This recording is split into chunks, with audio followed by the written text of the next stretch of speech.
Daily Statesman starts this morning and said President condemns murder of soldier, says killers won't go free. His photograph is here, Black Day for Ghana. 90 named cabinet ministers, some of them their photographs on the front page of the Statesman. Gold Street business, poor nutrition cost Ghana 2.6 billion annually. That's according to the United Nations. And peacekeeping key to economic growth. UN coordinator talking there. The Daily Guide. Soldier lynched, 5 arrested. Residents flee. We'll tell you more about that. JB killers freed for fresh charges. And 14 grabbed over Somanya mayhem. Nana names cabinet ministers. The Ghanaian Times says horrific army officer lynched. Military swoops on town. Arrest 5 suspects. President Akufo-Addo others console Captain Mahama's family, and also the cabinet story, as well as the JB Dankwa story captured by the Ghanaian Times. The Today newspaper carries that similar story. A photograph of this, some soldiers there in the community, and the MP's killers rearrested, also on the front page of the Today newspaper. The Finder says Mahama's killers 5 caged. Ghana Armed Forces confirms he was on sanctioned duty, and fresh probe into JB's murder. Captain Mahama's killers will not go free, Nanato. And of course, the Independent carries the same story. Mahama's lynching, no one will go free. That's according to the president. And the Heritage has JB's killers who were freed and rearrested as a top story. Freedom, alleged JB killers discharged. AG files a nollie pros required. These are stories on some of the papers I have with me this morning. To do the talking, to my extreme left is the president of the Accra Institute of Technology, Professor Dr. Clement Jidono.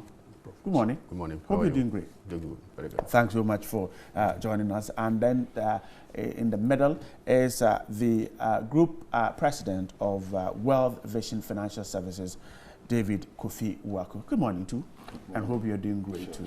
And then I have to my immediate left the director of the Drolo Center for Strategic Leadership at the University of Professional Studies, Accra, Dr. S.B. Ofe. Good morning too. Hope you're doing good too. Thanks so much for joining us, gentlemen. And let's start with this story captured by almost all the newspapers. The Finder says that the killers, 5 of them, have been arrested. We're told by the Finder that the police officers, they actually arrested over 170 people. 5 were eventually taken to the police regional headquarters at Cape Coast. The Independent carries the story, president condemning the act, and then the suggestion by the president, the statement says that no one involved will go scot-free. Almost every newspaper has that. Prof. Jidono, let's start with this issue. Now, the key thing here is lawlessness. Is this one act, one misbehavior, or we can sum what has happened up and say that we seem to be becoming a lawless country? Well, Brad, good morning, and good morning to your listeners and viewers. First, my condolences to Captain Mahama's family. Certainly, this is a very, very sad thing that happened, and it's fitting that everybody condemned it. As to whether we're becoming a lawless country, well, I don't think we are there yet. But once in a while, you see these things happening. People feel that they must take the law into their own hands, don't leave it to the police to take the case up. Of course, these are acts which are condemnable.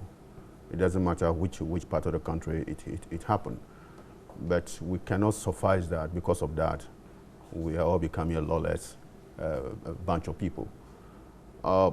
There are a lot of people in this country which are law-abiding, but once in a while people flare up, okay, and don't use their head, okay, a mob, what do you call it, enthusiasm, and they do some crazy things, like what happened in the case of the killing of Captain Mahama. One hope that we learn some lessons from this. Mob justice has been with us for some time now. Right.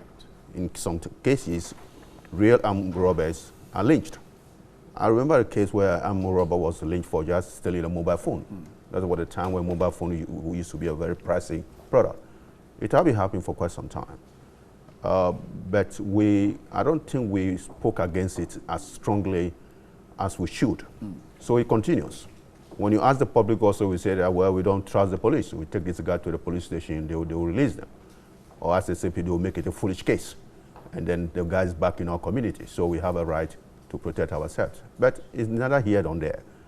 But I think this case is a wake-up call for us all, that we must look at this very carefully. I think we as a nation must take this to educate the people that yes, it doesn't matter how much you are provoked. You may be wrong. You may have a mistaken identity, as in this case. You may be wrong. You may just be wrong. Probably give that chance to prove whether the guy is really an armed robber or not an armed robber. Okay? And sometimes too, in some communities, there are some people who are fond of agitating things. That's what happened here. Some few guys stood up, jumping, and other guys joining, and before we know, something serious happened. So I think as a nation, this should be a wake-up call for us to look at this very carefully, educate the public, that please take it a bit easy. You may be wrong. He may not be an armed robber. You know, sometimes when a thief is running and you run after the thief, if you're not careful, the thief will turn around and say, you are the thief. And then you will rather be lynched. So those are issues. For me, the lesson we can learn from the Mahama case is for us to see. But you earlier said that this is not new because there have been several cases of mob justice. Yes. So isn't it why we can brand this society as one that is lawless? No. You see, when you have one guy in a village who have a red hair, you don't call it a red hair village. Residents of Somanya will go attack a police station because the security bills are high? Well, you see, that is another level. That is another level. If you, lawlessness in terms of sometimes taking the laws into your hands, our hands, is here and there, okay? But there are different degrees, okay? In this case, somebody died, a mistaken identity. Somebody died. In the case of the Somanya, I mean, they went to attack a police station. There was no serious casualty. I don't know much about the details of the case. But what I'm saying is that, okay, if there's that element of lawlessness going on, I think this is a time for us to use the case to educate the public. So look, you must be careful. Sometimes these are expectations and perceptions. You may be wrong. You may be wrong. However much you think you are provoked. Because these people are dangerous. They said that the previous days there was some armed robbery in the area. And they didn't manage to sort it out. So when this happened, when they saw Captain Mahama jogging, and they thought that he may be an armed robber, okay? But I think sometimes you must exercise restraint. But we are talking here about ordinary people. Ordinary people. I don't think these people really think that Mahama is not an armed robber. They thought he's an armed robber. They may be wrong. Those type of judgment is why I said we must be careful. We educate the public. You may be wrong in your judgment. You may be wrong. Not everybody running or jogging is an armed robber, even if he's carrying a pistol. I think this, for me, is a lesson we can learn from this. I would like to look at the positive side of this rather than the negative side of this. Rather than the negative side. Yes. Mr. Waku, the commentary has been that the police has all this while found it very difficult to be able to identify people involved in mob justice and punish them. We can count so many. Recently, a lady in Kumasi was stripped naked. All kinds of things were done to her. The police said we're going to find those involved and punish them. The issue of the Delta Force, nothing seemed to be getting to see the police really work. Perhaps that is what is pushing people into that, because our police is unable to identify those involved in mob justice for punishment. So people will continue to do it. That's the commentary. Yeah, I think, good morning, our cherished listeners. I think it's becoming a very great concern for all of us. As you are saying, investigation, we all know, is a technical issue. You don't just see somebody in a picture and hold his hand, you are part of this or whatever. But if there are clear evidence of pictures or issues that point to personalities that everybody knows this is a person involved in something, and the police come to tell us we are unable to do. Sometimes it's becoming a big question that allows people to take the law into their own hands, which we believe if there is any conspiracy or whatever is happening within the police or our security forces, these things must be checked for whatever reason, because the case at hand today, we can see clear pictures, even on social media, which is not any strong camera or whatever. You can see clearly people committing heinous offense, crime against humanity. I mean, whatever it is, even if an armed robber, the kind of pictures we are seeing, they are too glaring for human beings to treat fellow human beings like that. I think this case must be looked at beyond every reasonable doubt that people are not identified. If you can see women, I mean, burning human being, to me, I felt so bad. A woman who gives birth, even no matter what crime the person has committed, I can't see a woman be involved clearly, daylight, doing this thing. I think we need a better answer than to tell us we are unable to identify people who are involved in these things. We must do something now as a nation. And since the president put his word on this thing, I believe everybody must be involved in dealing with it. Would you be surprised if the police delays in getting prosecution on this case? Would it surprise you?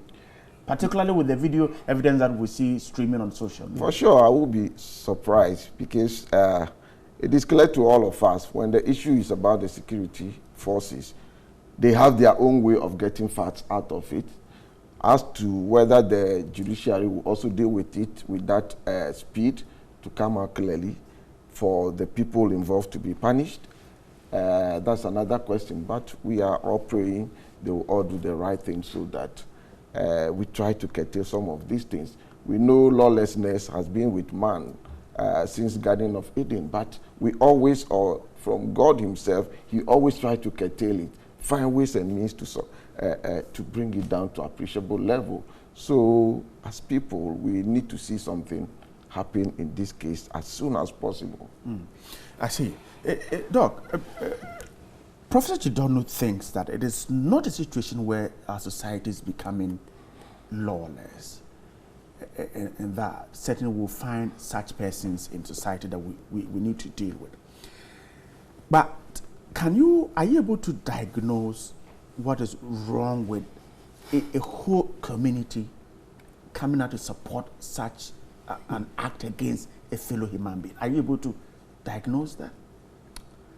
Yeah, right. Let me, in the first place,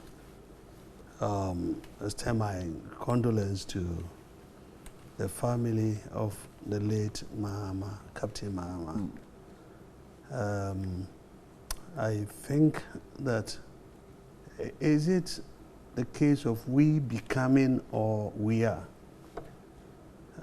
I would say that we are not a lawless state, but we are gradually becoming a lawless state.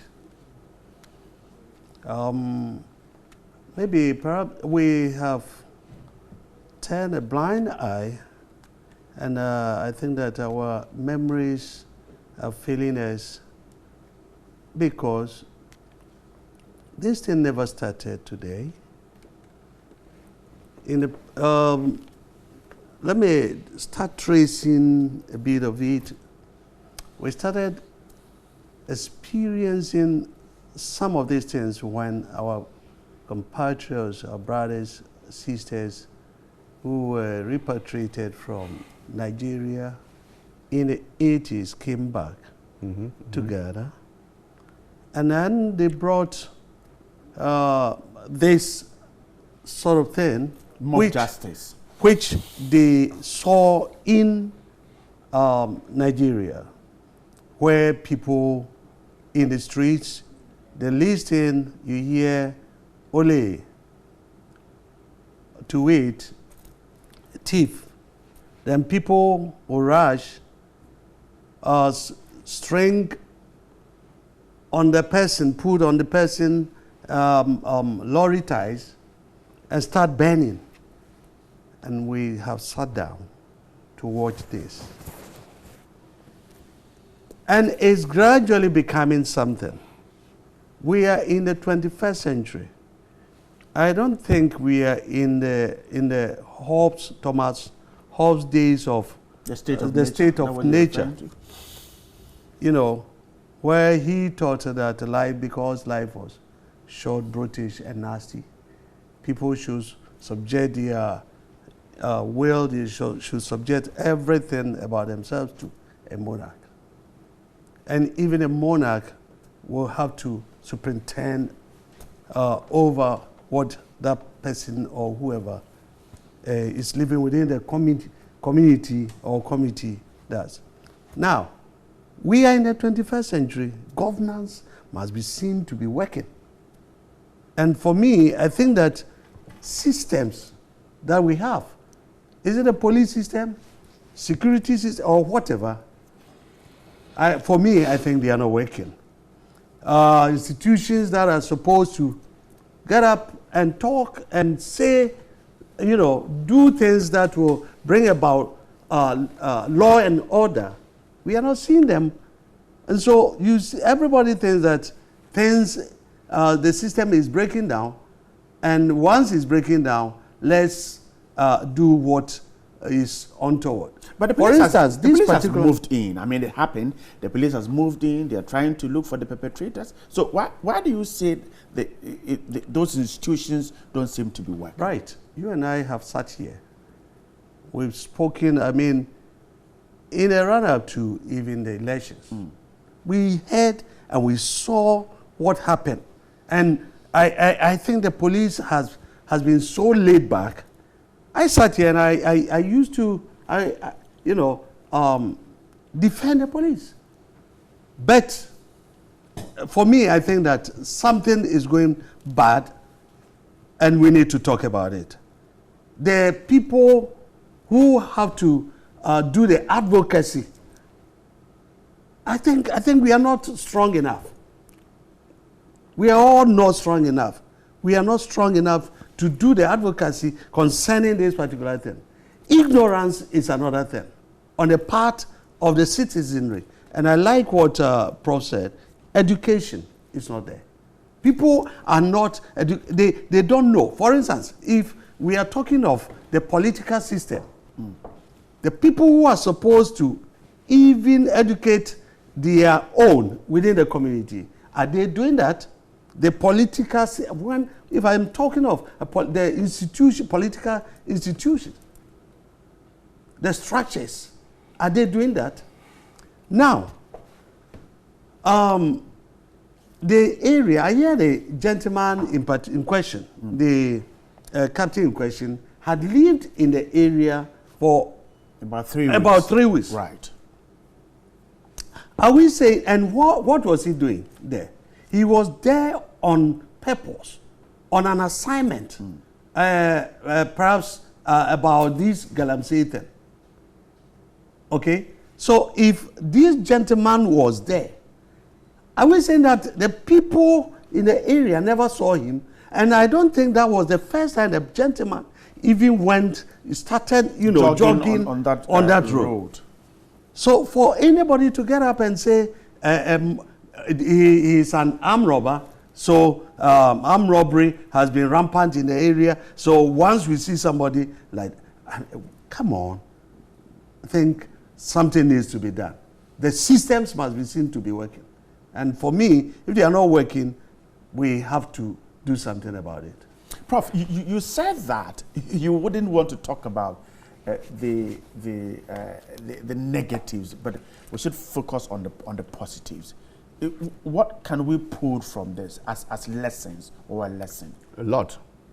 I didn't say we don't need to talk about the negatives. The negative for me is just to focus on the positives. Yes, just to draw lessons from. Captain Mahama has been murdered. He is gone. The best we can do now is to check what actually happened. I like what Doc said. Okay? There are some circumstances which are not clear yet. the guy has been in the community for 13 days. He have gone that road before. I don't think it's a big town. It's not. It might be some small town. You see, for me, when you look at it very carefully, if the guy had been there for 13 days, he might have gone that route before. Yeah. Unless the people who saw him before were not there when he was saying that, look, I'm not an armed robber. Okay, something went on there. And I do believe strongly that the people do believe that it's an armed robber. And they also do believe that if they take him to the police, it will not solve the problem. Of course. They don't trust the police. They don't trust the police. They don't trust the police service. Yes. Otherwise, if they think it's an armed robber, and they know it's the police who handle armed robbers, why didn't you take it to the police? Two things happen. One, they believe that it's an armed robber. Foolishly. Wrongly. Unjustifiably. Without grounds. Two, they also believe that they need to do instant justice. I said, this goes on. It is have been going on in the past. When you ask any mob justice, when you check it out, these are the two things who operate. We believe that the guy is what we believe he is, and we believe that when we take him to the normal course, they will delay us, they will make it a foolish case, so let's finish with him now. It's very interesting. That happened there. But for me, it had happened. What's the lesson in here? The lesson for me here is that I don't think tomorrow, this will happen again, given all what we are seeing, until people will pause a little bit. So they will say, remember what happened in Captain Muhammad's case? He may not be an armed robber. He may just be an innocent guy. I think people, without even any education, will learn from this exercise. And I think the system itself. You see, one thing you want to know, that picture speaks more than words. When we see these things happen, okay, as you said, some people went to attack a police station, nobody did anything about it. Some people went out of court, nobody did anything about it. These things accumulate in our mind. That it's okay for you to also take the laws in your own hands. So I think we need to mitigate against that. We need to talk against that. We should use the Muhammad case, the positive side of it, as an instrument to say, look, you remember the Muhammad case. Who should do this? Oh, we all. The police, the media? The media, as we are public doing now. officers? Yes, the media, as we are doing now. Okay, the community leaders, those assemblymen. The woman called assemblyman, is that correct? Is a political leader in the neighborhood. Yeah. Yes. Tomorrow when they call assemblyman, think twice. Look before you leap. Don't join the mob. You are a leader. You say, okay, guys, wait. I am an assemblyman down here. I'm sure all assemblymen all over the country, if this happened in your community, I'm sure you remember the Captain Muhammad case. Do something about it. So the education is throughout, in the schools, in the communities, opinion leaders, the media. I think Muhammad case is a wake-up call. Let's wrap up on this. Mr. Waku, now, what should the police do? Prof has just said that the people might have thought that, look, if we take him to the police, it's going to waste our time. Let's finish him. What should the police do to win that confidence back? For the police, I really they know their duties. The police force is really meant to maintain peace and order. This is their core responsibility. If the police is in a community and all these things are happening, then the fact is that they are not doing their work. Because if the main reason why we established the police is to maintain law and order, and this lawlessness, as we put it, is happening at the clear presence of our eyes, then there's a question mark about the police force. We really need to look into this thing. They really need to check their chain of commands and make sure they are up to duty to restore confidence in people, because there have been several armed robbery cases. Whenever you investigate, they say, oh, we call the police, they say we are coming, we are here. By the time they get there, everything. So the delay in confronting issues brought to them. Exactly. It's a problem. Let me get the point clear. The delay in the police reacting to distress calls, exactly, and even managing issues brought to them. Exactly. It's a problem for it's the a service. problem. It's a big problem that the police must look at.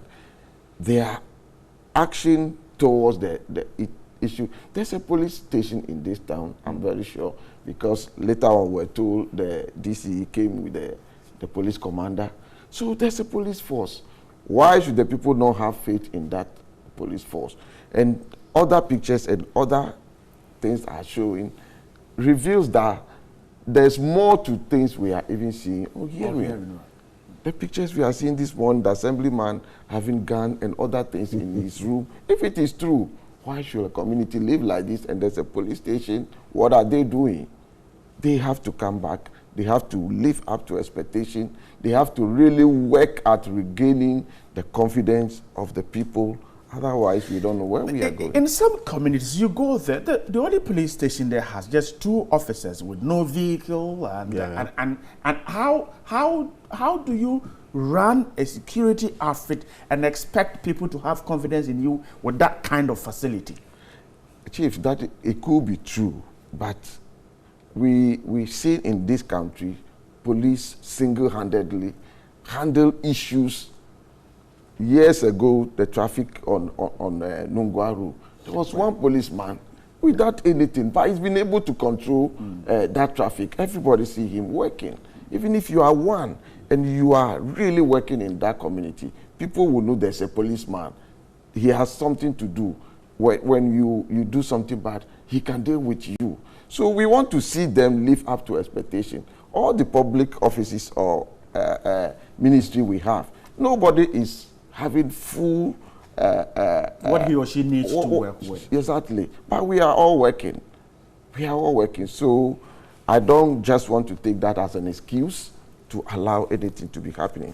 Let us see ourselves working towards bringing these things down to a very manageable level. Otherwise, we don't know where we are going. We are not safe. Look, wrap up for me. The police winning their confidence, the confidence of the people. Will it be easy? Right. I think we are forgetting something.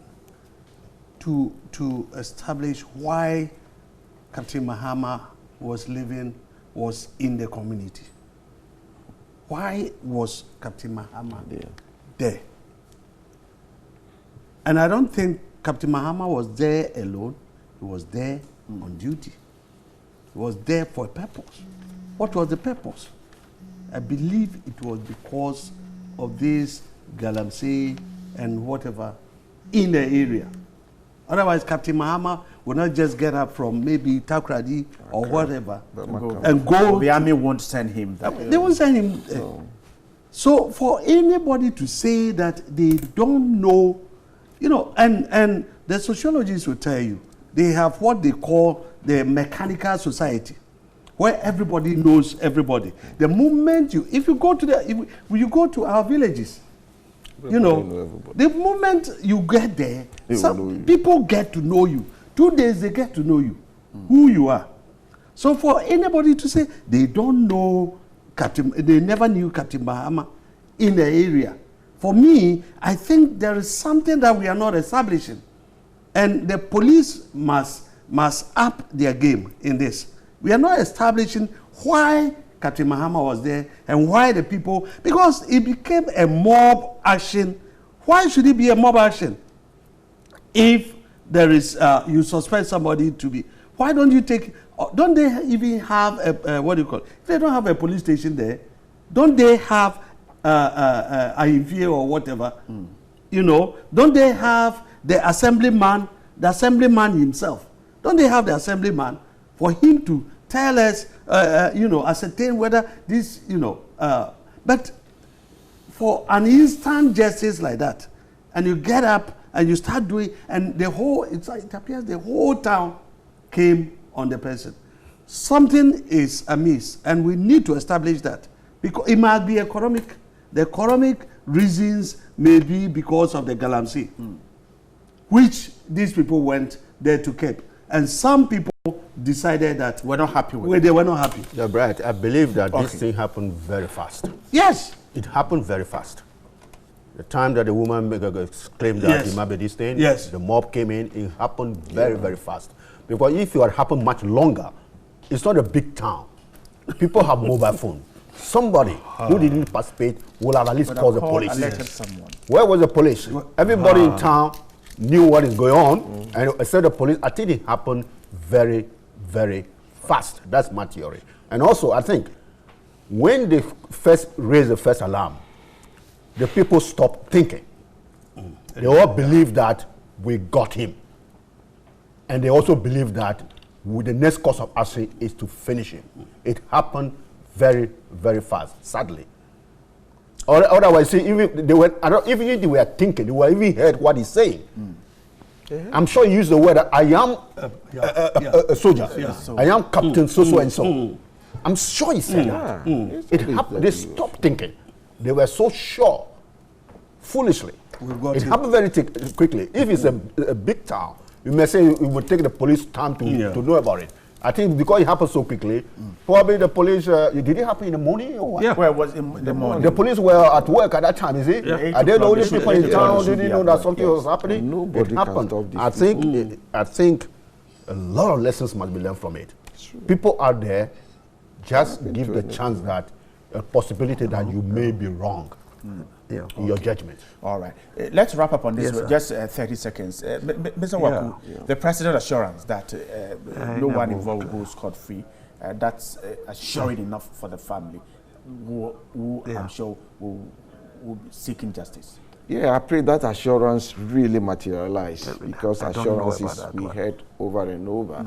And I pray everybody involved in this work. We have seen the military doing their part, whatever they are doing. I'm sure they will come out with clear facts to assist in this investigation. The police will join hands with them, the judiciary, whatever political power we need to make sure justice is done to this matter. It's very, very unfortunate. Can you imagine being a father or a mother, a husband, a wife, or a child for this man? Look at it, understand the only son for their parents. It is so sad. So we pray this assurance from the president should not just be a word, but it will go a long way to bring justice to this matter. All right, I'm grateful for that. And let's turn to the Ghanaian Times this morning. The president is said to have named his cabinet, and the Daily Guide has a story too, Daily Graphic has it too, but the Times says that 19 ministers have been named as members of cabinet. This is in line with Article 76 of the Constitution of the Republic of Ghana, which mandates the president to name not more than 19 ministers or not less than 10 as cabinet ministers. So the president, the vice president are already there, not more than 10, not less than 10, and not more than 19 ministers are supposed to be part of it. Now, first of all, let's deal with this issue where as far back as February, the minority, for instance, called on the president to make his cabinet known in accordance with the Constitution. They were thinking that the president is either delaying the name of his cabinet, and that's not too good for the Constitution. Mr. Walker, let me start with you. First, the naming of the cabinet in May, is it a delay? And if it is, can it cause anything as far as governance is concerned? And if not, is it perhaps normal to have cabinet named after 5 months in office? I wouldn't say normal or abnormal, but since it's a constitutional provision to help the governance of the state, since January, this has been long expected, and it's just that once it's named, the ministers or the ministries that are named know they have a higher responsibility to really live up to what is expected of them, and it also put the structure in place that at any time the president know, or the ministers or the governance team know who are this cabinet minister, because after the ministers were named, I believe they have meetings, series of them, but as far as the cabinet is concerned, today we have seen the names. Right. It has been put together. It's just to help the structure to work better. The delay hasn't caused anything in terms of governance. The president's ability to work. At least the government has been working. I believe it has been named earlier. Some more stronger decisions can be made. for public good. But now that it's come out, we are expecting the best from them. Okay. Yeah. Doc, let's stay on the timing. Some have suggested that the president is taking too much time to name his cabinet. I think I don't know if in the Constitution, I haven't checked. There are time frame within There are which time cabinets. frames, but I don't think the president may have caused any infraction by not naming the cabinet within before 5 months. I don't think so, because I can't establish that one for now. And I don't. If it was so, the minority would have taken the president on. Well, they think that they called on him as early as February to name his cabinet, even though the Constitution does not state any stipulated time within which a president must name a cabinet. If it were so, they would have come up with it strongly, and then they would have been hitting. We would all have been hearing that, but I think that for the purposes of the speed that the president wants for his governance, his government to go, I think that the delay may have Somehow affected affected plans. The plans. Okay. May have. Okay. And I think on a lighter note, when I saw the names, I was thinking, I don't know why the senior minister. We'll come to talk about senior that. minister is But not I want to take a look at the timing first. So, Prof, the president said he was in a hurry. He told all of us, and he had 5 months on. It is now that his cabinet is out. The timing. Can it disrupt his plans? Yeah, right. Timing must relate to the text. You want to select 19 out of what? Is it 60 ministers? No. How many ministers? No. Those also include the deputies. Okay, Until the substantive ministers. Is it 50 or 60? I think they're about. Yes, 60 thereabout. Do you think it's very easy to pick 19 out of 60? Okay? The first headache for the president is actually to appoint those those ministers. That was also a lot of wahala. A lot of parameters must be taken into account. The ethnic, the regional, the party membership, the loyalty, who is in, who is out. It took him some time. Yeah. I don't think the president composed his cabinet before he came to government. Okay, when he came to government, a lot of self-interest came. We debated this down here. And then he managed to put together that big team. That was also a beginning of another problem. With that big team, you must select, as per Constitution, only 19. We don't care whether you get 4,000 ministers. You must take 19.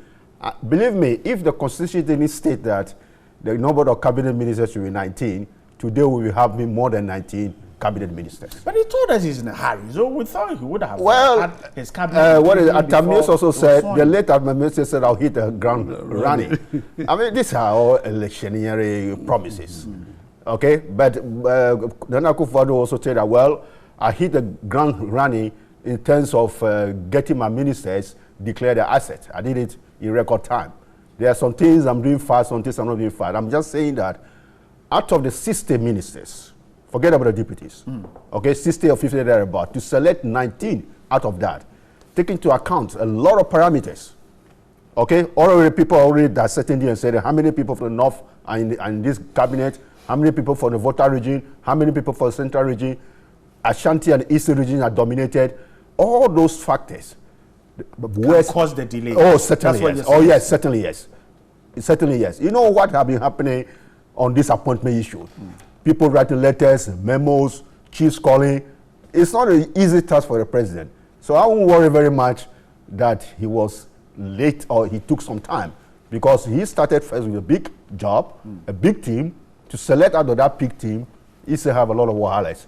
Now that he's here, I think we need to look at the nomenclature of the people he has selected, whether they will be the people who will actually deliver the job he promised he's going to deliver. All right. I think the policy direction will also inform who get into the mood. Get Now into let's look at the men and women in there. So the key thing here to notice is that the sports ministry is out of it. The environment, science, technology, and innovation is out of it. The information is out of it. And then key, the senior minister who were told was going to be the link to all these ministries is out of it.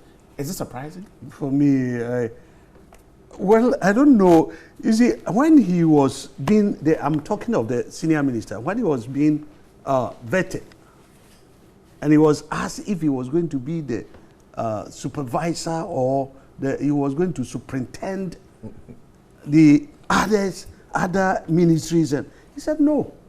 It was just for some specific areas. And if it was for some, then for now, I'm getting to believe that his position is just a figurehead, ceremonial sort of thing. Because for the senior minister, I mean, fine, he can even be in it, in the cabinet. He can sit in cabinet. He can attend meetings. He can attend the meetings, but he will not be part of the cabinet who will have to take decisions. And this is serious. I see. Mr. Waku, the sports ministry is in there. Information is in there. Environment. Some have suggested that, particularly in the fight against galamsey, the lands minister is there, but we should have added the environment minister so that that link is there. What do you think? Yeah, my thinking is forming a cabinet is just part of strategy at any time. And it also doesn't mean that it's only cabinet ministers or cabinet ministries that projects or actions are given priority to. It is just a group of people selected among all the ministers to help in maybe making decisions for the whole country or all the other ministers. So the involvement of one ministry or minister or the other does not really means that there's no priority in those areas. It's just a matter of strategy at any time. People you think you can work with to move faster or whatever. I am looking at it from that direction, so I'm not too worried about the ministry or ministers that are not involved. It does not necessarily mean that their ministries, there will not be concentration or their issues will not be fast-tracked when necessary.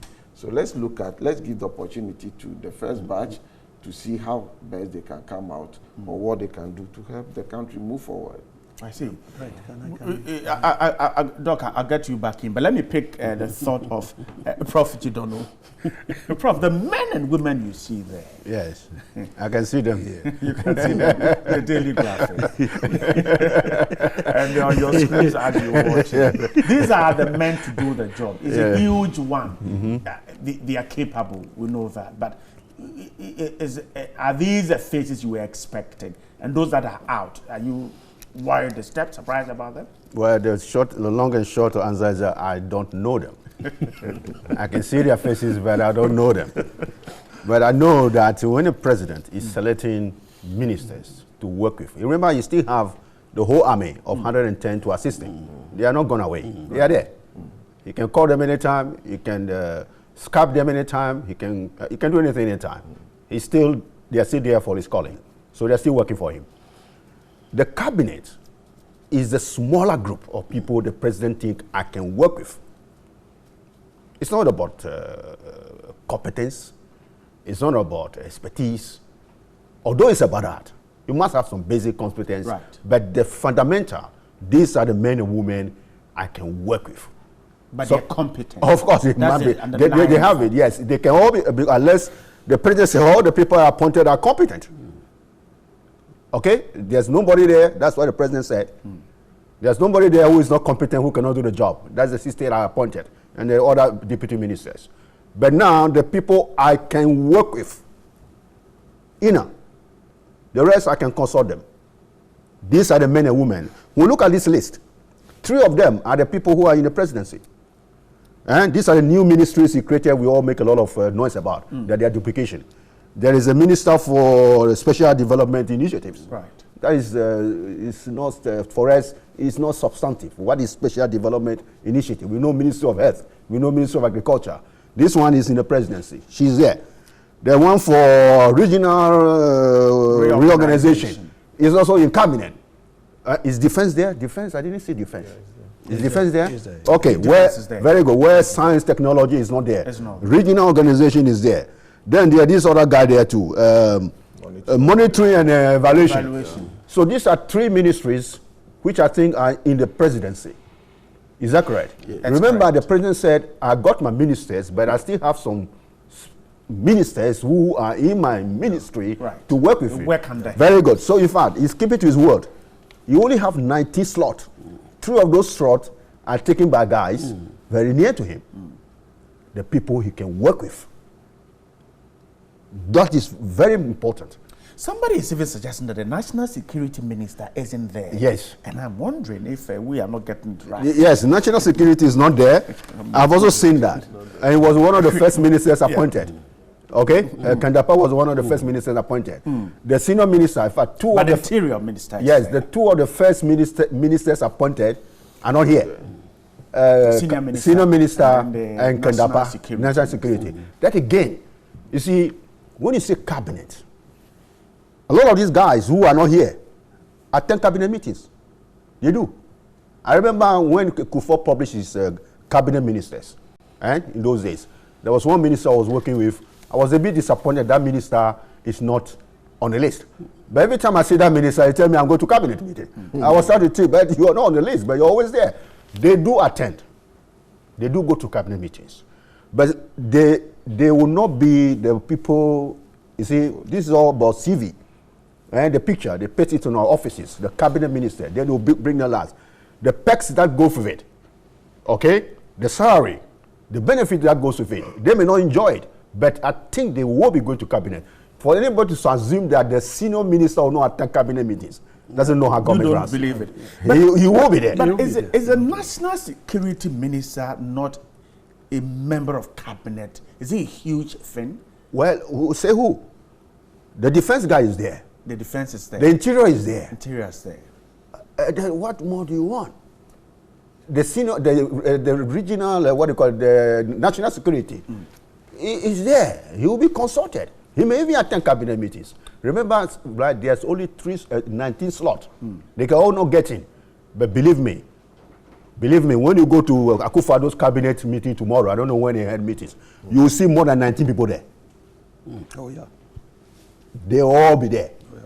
The perception out there on the street is that, well, those, particularly the senior minister and national security, are not important. That is why they are not. No. Mr. Waku, that's a perception out there. Yes. Yes. Once, at least it's good you say perception. Yes, that's a perception. It's not a fact. It doesn't necessarily mean that, like Prof is saying, there are people who are behind who made decision. Even the cabinet decision can be turned around by people who are not even in cabinet. So I don't want to accept that that perception is right. For the fact that your name is not here does not mean you are not a powerful minister or your ministry may not be considered. We will realize that some of the ministries that are not mentioned there, much concentration will be there than some of them that are here. Okay. So, all right. Dr. Earlier, you wanted to come in, but tie in whatever you want to say with the fact that some the issue of this national security minister not there is a worry to people looking at what we are seeing in terms of our security. You see, earlier I made a statement that all this, the nomenclature or whatever of this, of the cabinet, is informed by the policy direction of the government. So if we think that we, just as Prof indicated earlier, he has some few ministers who don't even have ministries, but they are in the they will attend the meetings. They are not. No, they have been named. Okay. They are not substantive ministers, but they are in cabinet. In cabinet. Okay. What it means is that it informs it is the policy direction that the government wants to, embark on. That is what is informing that. So, for instance, you have railways, and then you have transport there. Transport. Yes. Then you have the monetary reorganization and all that. The special programs minister there. These are policies and things that he wants to run with. He's in haste to do all these things. So we need cabinet, so that if we are taking decisions, these are people who will have to brief us on what we are going to do. And I think that, you see, in taking into, I haven't gone through the list, and I haven't seen the faces. In the past, was it Kasim, what do you call it? Kasim Professor Kasim Kasanga. Yes. You remember, he was there as environment minister. Was it Lance? He was a cabinet minister. Yes. He wasn't. He wasn't a cabinet minister. He wasn't, and there was this brouhaha about it. So, Prof earlier on said something, and he said, in taking decisions about these things, you need to consider ethnic. You need to have ethnic considerations, regional considerations. Party membership, and all rankings. that. So I think that is what informed this. But my worry is the senior minister who isn't there. And then Why are you worried about that? He'll be there. the senior minister. He's there. All right. Okay. Senior minister isn't there. Okay. All right. Johnny is here with us. Johnny, some comments that we have received. Senior minister in there, but we have senior lecturers. Hello, good morning, TV3. I believe strongly that Captain Mahama was killed based on the season of Galamsey work in the area. Please should do vivid investigation about this. Even military personnel has been killed this way. How much more than many ordinary persons from Ghana? We are all not safe. From Nicholas Comey in Cape Coast. And the town where Captain Maxwell Mahama and his men are detached is called Dia. So while he made a jogging to another town, Boise, of about 15 kilometers, our reporters seem to give impression that he was for 3 weeks now operating in the same town. He was lynched. Though too barbaric, the certain things seem to be hidden from us and must be unraveled. Was Captain Mahama there to fight against Galamsey or to provide protection to Galamsey or protesters is what he's asking. And Ghanaians, well, if AJ will stop sending the messages, we'll make headway in trying to read what's been sent to us already. So it says, okay. Ghanaians can certainly do better. No one deserves to die like this. May God rest Captain Mahama's soul. May the family go through this trying moment with support from all. Miakra sent that one. Criminals don't go on jogging because they know they are always illegal people. Then how could a criminal go on jogging with a gun? Besides, he says, I'm an officer of the Ghana Armed Forces. Is the assemblyman defending his town or is he rather defending his Galamsey site? And all these will stop if people don't lie to win power. Lawlessness everywhere in Ghana. Mob attack, fire service while vehicle at Bujumbura in the central region. Mob attack, regional security office and also in Kumasi. Somanya incident, God have mercy on us. The appointment of CJ, CDS and IGP by the president must cease so that they can do their work. Nana Kwesi, he thinks there's politicization of the issues. A serious investigation needs to be done to bring out the actual fact based on Captain Mahama's death. I don't think he was killed just because they thought he was an armed robber. Lawlessness at its peak in a country that claims to be peaceful. Courtrooms are stormed in broad daylight. MPs are murdered and cases thrown out for no evidence. I wonder what's going to happen in Captain Mahama's lynch case. The AG should make no mistake to say no evidence again. From Alolo Tofik, UDS Jampala. And finally, the police and the court are not effective because of politicians. People are taken to police station and politicians organize people to besiege the place. Others sit on the national television to defend what a kindergarten people knows is wrong. Kwame in Sawam said that one. Interesting thoughts and comments shared there. Senior Bright, over to you. I'm grateful, Johnny. Unfortunately, we've hit the top of the hour. We have to wrap up. Gentlemen, I'm grateful for your time this Thank morning. you. Professor Clement Jidon is the president of the Accra Institute of Technology. Yeah. Grateful for your Thank morning you. with us Thank once you. again. And Mr. David Kofi Wako is the group president of Wealth Vision Financial Services Limited. Grateful for your time once again. And Dr. S.B. Ofex, the director of the Drolo Center for Strategic Leadership at the University of Professional Studies, Accra. I'm grateful once again for your time. Have a great Wednesday. And those of you who stay to watch us, we're grateful to stay on with us. There is sports after this.